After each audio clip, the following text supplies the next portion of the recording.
আজি একেবাৰে অসমীয়া খাদ্য এটা বনাওঁ বুলি ভাবিছোঁ। যিহেতু এতিয়া ফাগুন মাহ, একেবাৰে চব্জিবোৰে খাবলৈ মন নোযোৱা হৈছে। একে চব্জি কিমাননো খাব আৰু।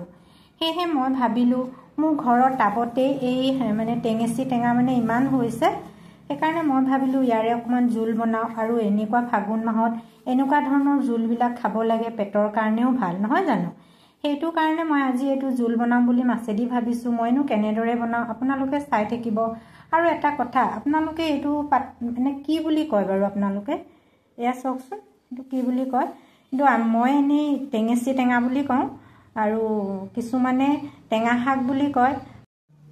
এয়া টেঙাখিনি বইল কৰি ল'লোঁ। তেলত শুকান জলকীয়া, সৰিয়হ,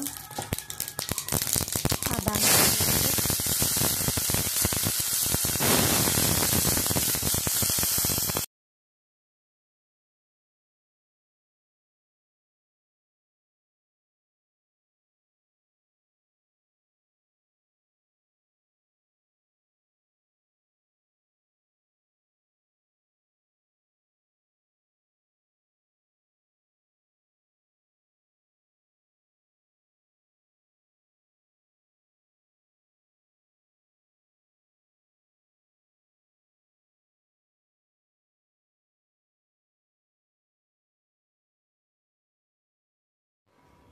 এয়া টেঙাৰ জোলখন হৈ গ'ল। চব মাছৰ লগত বনোৱা টেঙাৰ জোল।